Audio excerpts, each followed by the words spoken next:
Dan pemirsa, untuk mengetahui kepulangan jamaah haji Indonesia, kita bergabung dengan rekan Suhud Nur Fadli di Madinah, Arab Saudi. Baik, Assalamualaikum Suhud, sudah ada berapa kloter haji yang sudah dipulangkan ke tanah air? Silahkan dengan laporan Anda. Waalaikumsalam Rosalin, selamat pagi waktu Madinah, Arab Saudi.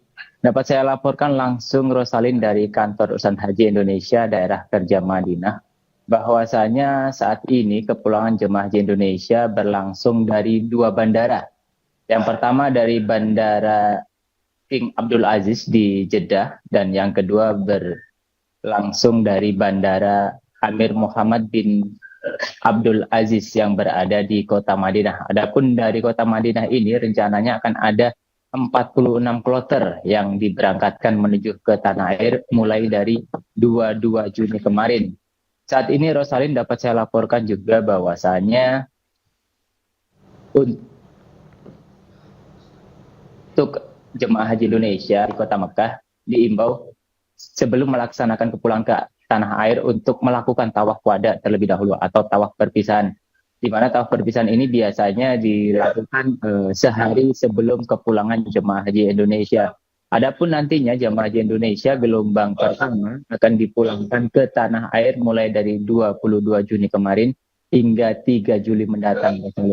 Selain itu, jemaah haji gelombang 2 yang saat ini masih berada di Kota Mekah mulai 26 Juni mendatang sampai dengan 3 Juli akan diberangkatkan menuju Kota Madinah. Nantinya jemaah haji Indonesia gelombang kedua akan berada di Kota Nabi ini selama kurang lebih 8 sampai dengan 9 hari sebelum akhirnya nanti pulang menuju ke tanah air. Adapun saat ini untuk haji Indonesia, bagi yang kopernya rusak atau mengalami kerusakan koper cukup parah, tidak usah khawatir karena pihak Kementerian Agama dan juga maskapai penerbangan sudah menyiapkan koper pengganti, Rosalin. Jadi caranya cukup mudah.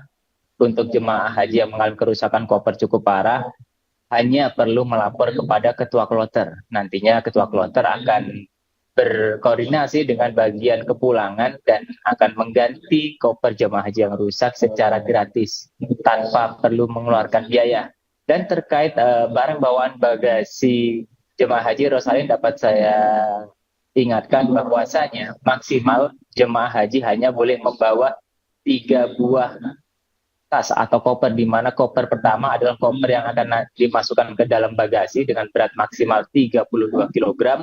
Koper kedua adalah koper kabin atau tas jinjing dengan berat maksimal 7 kg, dan tas ketiga adalah tas paspor, di mana tas paspor ini berisi dokumen-dokumen perjalanan serta obat-obatan pribadi, Rosalin. Jadi bagi jamaah haji Indonesia, nantinya di dalam koper maupun di dalam tas jinjingnya tidak diperbolehkan membawa air zam-zam dalam kemasan dan bentuk apapun, karena dendanya cukup besar untuk jemaah yang nekat membawa air zam-zam baik di dalam koper maupun di dalam tas jinjing. Nantinya jika kedapatan, koper akan dibongkar dan resikonya koper jemaah atau tas jemaah tidak bisa ikut terbang bersama jemaah karena akan diterbangkan bersama dengan kloter berikutnya, Rosalin. Jadi jamaah haji tidak usah khawatir terkait air zam-zam ini, karena nantinya setiap jamaah haji akan mendapatkan 5 liter air zam-zam saat tiba di embarkasi atau di asrama haji daerah masing-masing, Rosalin. Selain itu dapat saya laporkan juga bahwasanya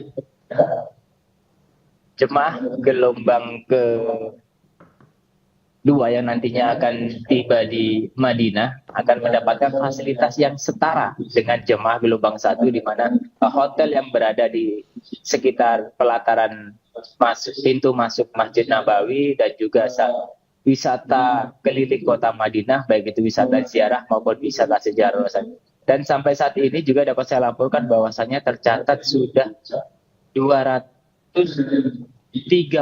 jamaah haji Indonesia yang meninggal dunia, baik sejak di embarkasi maupun di tanah suci. Adapun bagi jamaah haji Indonesia yang meninggal sebelum pelaksanaan wukuf di Arafah, semuanya sudah dibadal hajikan dan